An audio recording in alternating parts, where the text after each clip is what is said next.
Aloha class, chapter 5 was pretty cool. It's interesting that in order to be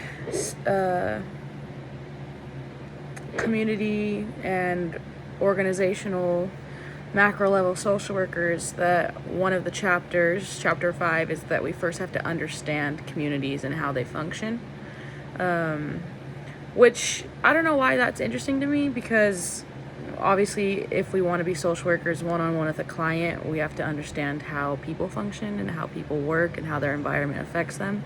So it would be only right that we learn how communities function.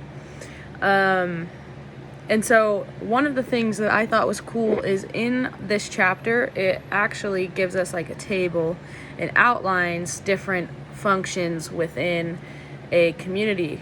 And I wanted to highlight some of those and kind of talk about different ways that my community around me has functioned, and share that with you. So some of the functions they listed was production, distribution, consumption. Those all kind of work together, which is like small businesses within the community, what brings jobs into the community, things like that.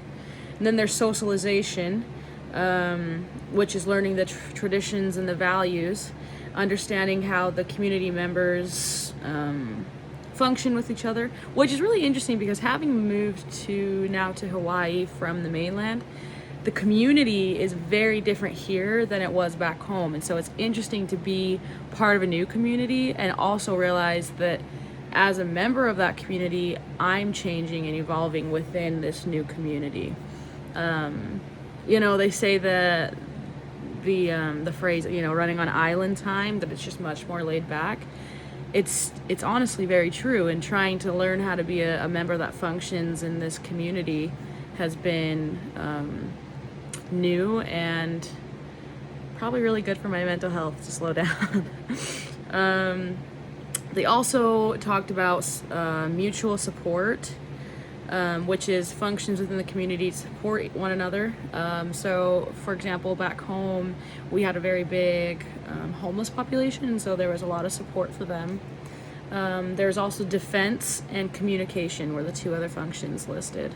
And defense is kind of like the block watch programs, which reminds me of back home. We had a neighborhood watch, and people would have cameras, and we could all come together if anyone's car got stolen into, or if there was sort of like a car that was driving down and up our street that we weren't used to. We would communicate that with each other. So I thought that was a cool function of a community. And then communication is like how we communicate, and that one's interesting too, because even just moving from, even though technically the main language here spoken is English, I've still had to learn certain things like aloha, mahalo, shoots, things like that I wouldn't typically have known had I not moved here. And so that definitely plays a big role in the function of a community, is the language.